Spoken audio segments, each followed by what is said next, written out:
So today I'm in Volterra, and for Twilight fans, no, they didn't shoot the Volterra scenes in Volterra. They shot them in the full channel, which I've also been to a couple of years ago. So, but this is Volterra, so let's check it out. Welcome back to Izzy's Travel Diaries. In this video, I will show you around the main sites of Volterra, an Italian city behind walls just like in medieval times. Before I continue, don't forget to hit that subscribe button for more videos like this one. Also, follow me on Facebook and Instagram, where I share pictures and sometimes do live updates. Volterra is in the Tuscan region of Italy. Its history dates from before the 8th century BC, and it has substantial structures from the Etruscan, Roman, and medieval periods. The town was a Bronze Age settlement and an important Etruscan center. Later, Volterra became a place of interest of the Republic of Florence, whose forces conquered it.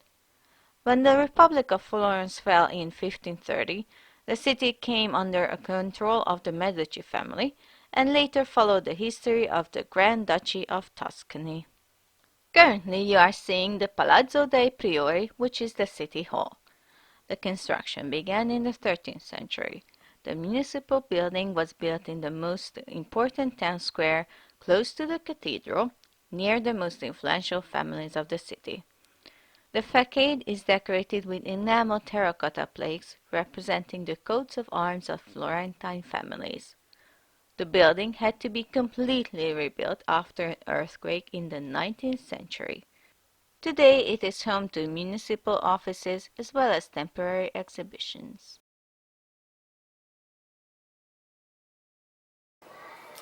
I climbed up onto the tower of the city hall, where you also have a bell. And what a view. It actually wasn't a bad climb, so it wasn't too high. This is the view.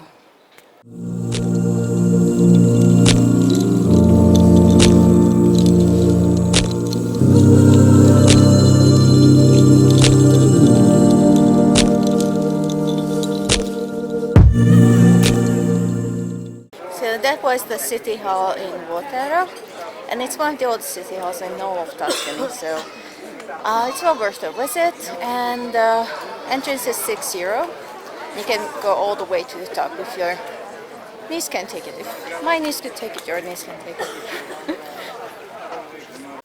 The baptistery of San Giovanni is a 13th century building which was added on many times over the centuries. It's small but a very pretty building, and it's worth going inside.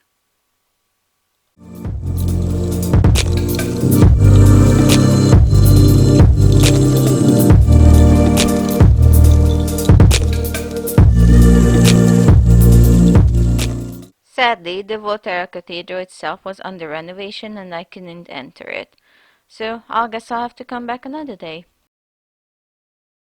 Walking around the streets of this walled city is an experience to itself. The streets are narrow, lined with eateries and shops. You can have anything from a slice of pizza to a full meal, not to mention the cafes, great local gelato and lots of pastries. The shops usually sell alabaster things from the simple to the ornate.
You are currently seeing the entrance hall to the Palazzo Viti. Giuseppe Vitti was an alabaster merchant in the 19th century. He lived in the US as a child with his father, but returned to his hometown as an adult. Later, he traveled all over the world, frequently returning to Volterra, where he bought this villa for his family. The house is a beautiful example of 19th century opulence. If you love taking pictures, you'll take a lot of the ornate walls, the painted ceilings, the amazing furniture, and the beautiful ornaments. There are no two rooms alike.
So that was the Palazzo Viti.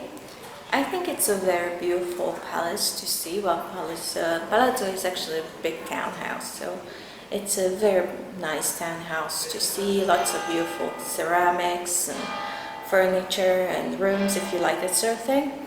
If you like in Florence, the Palazzo Viti, then you like this one as well. It's like a miniature version.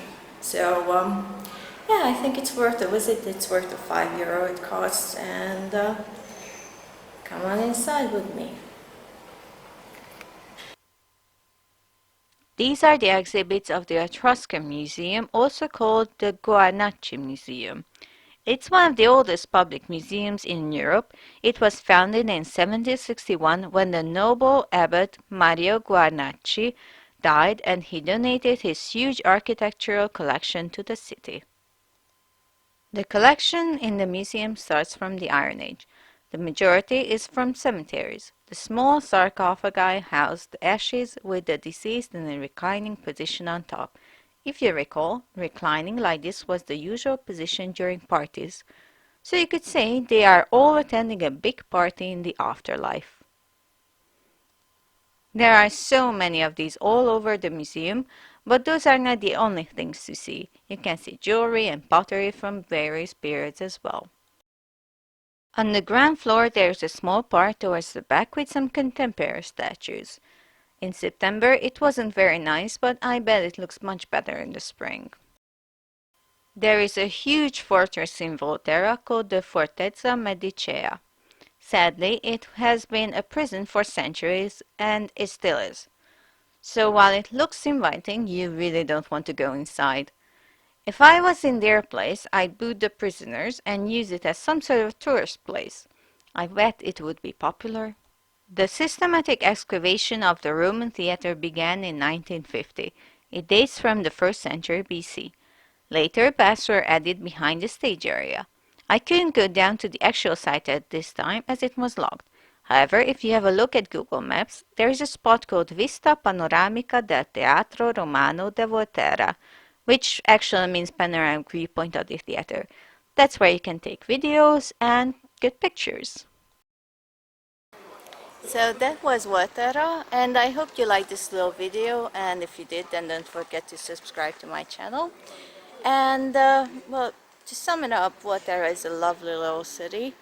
Uh, the inside feels very medieval, very uh, cute little streets and all that, and it's well worth a visit, so do come if you're in the vicinity.